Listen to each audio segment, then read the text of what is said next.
mendengarkan konseli saya hari ini dengan pikiran yang jelas dan tenang.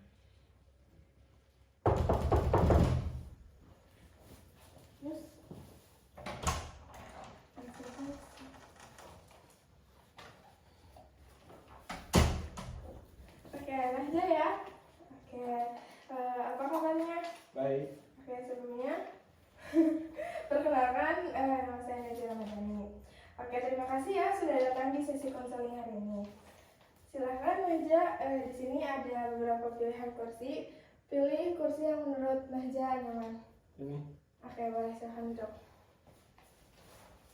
Menurut Nahja, sebaiknya saya duduk di sebelah mana? Di sini. Oke, terima kasih. Bagaimana? Apakah posisi duduknya sudah nyaman? Nyaman?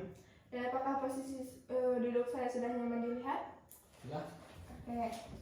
Sebelumnya, apakah Nahja pernah mengikuti sesi konseling? Belum. Oke. Baik, sebelumnya saya juga sudah mengirimkan intake form. Apakah sudah mengisinya? Sudah. Oke. Jadi sebelumnya Nahja belum pernah mengikuti sesi konseling. Baik, sekarang saya izin menjelaskan terlebih dahulu terkait konseling itu apa dan bagaimana. Jadi konseling itu proses pemberian bantuan dari saya sebagai konselor kepada seseorang yang sedang mengalami masalah dengan cara berdiskusi secara tatap muka.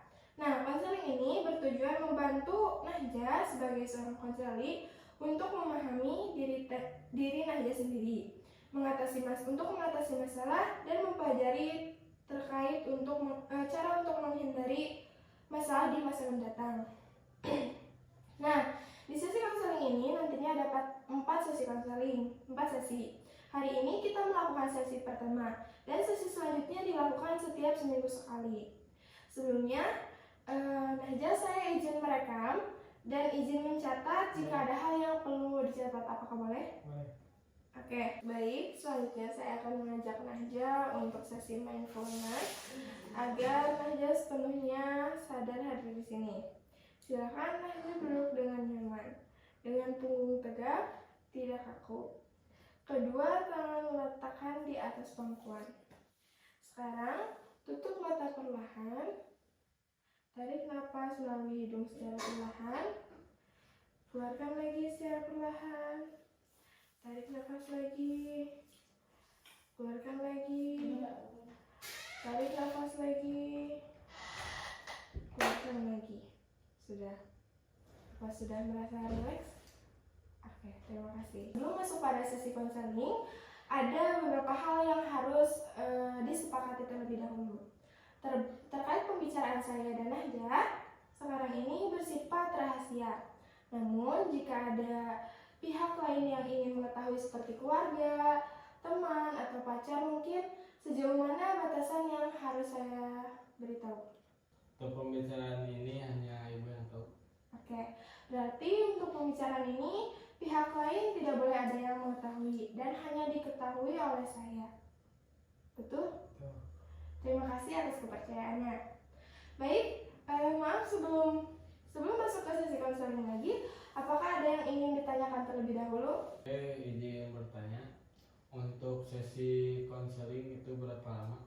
Oke, izin menjawab ya. Untuk konseling itu biasanya berjalan sekitar 45 menit sampai 60 menit per sesinya. Oke, ada yang ingin ditanyakan lagi? Udah. Oke. Kita mulai saja ya. Jadi sebenarnya Nahja sedang mengalami perasaan atau masa apa sehingga datang untuk konseling hari ini? Ibu saya menyuruh saya masuk ke jurusan yang menurutnya bagus, padahal saya memiliki impian sendiri. Kamu merasa tertekan karena ibu memaksakan pilihan jurusan yang menurutnya baik, sementara kamu memiliki impian sendiri. Ya, ibu saya tidak mendengarkan apa yang saya inginkan, hanya fokus pada pilihannya sendiri. Kamu merasa tidak didengarkan karena ibumu hanya fokus pada pilihannya sendiri, tanpa mempertimbangkan apa yang kamu inginkan. Jadi saya bingung harus mengikuti kata hati saya atau kata hati orang tua saya. Sekarang kamu merasa bingung dan terjebak antara mengikuti kata hatimu atau mengikuti keinginan orang tuamu. Saya tidak ingin keputusan yang saya ambil merusak masa depan saya. Kamu merasa takut dengan keputusan yang harus kamu ambil, baik itu mengikuti keinginanmu atau mengikuti keinginan ibumu, yang bisa berdampak buruk pada masa depanmu. Saya merasa takut pilihan ibu saya membuat saya tidak bahagia di masa depan. Kamu merasa ada tekanan besar antara keinginan pribadi dan harapan keluargamu. Saya merasa takut pilihan ibu saya membuat saya tidak bahagia di masa depan. Kamu khawatir dengan pilihan ibumu bisa membuatmu tidak bahagia di masa depan. Saya tidak tahu bagaimana cara menjelaskan perasaan saya kepadanya. Kamu bingung bagaimana cara mengungkapkan perasaanmu. Ibu saya terus-menerus memarahi saya tanpa alasan yang jelas.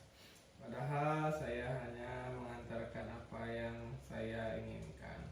Kamu merasa kesal, ibumu memarahimu tanpa alasan yang jelas, meskipun kamu hanya mencoba menyampaikan keinginanmu. Ibu saya hanya peduli tentang pekerjaan yang akan saya dapatkan nanti, bukan apa yang saya sukai.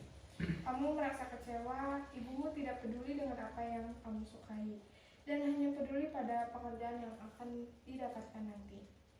Saya juga tidak ingin membuat ibu saya kecewa dengan pilihan jurusan impian saya.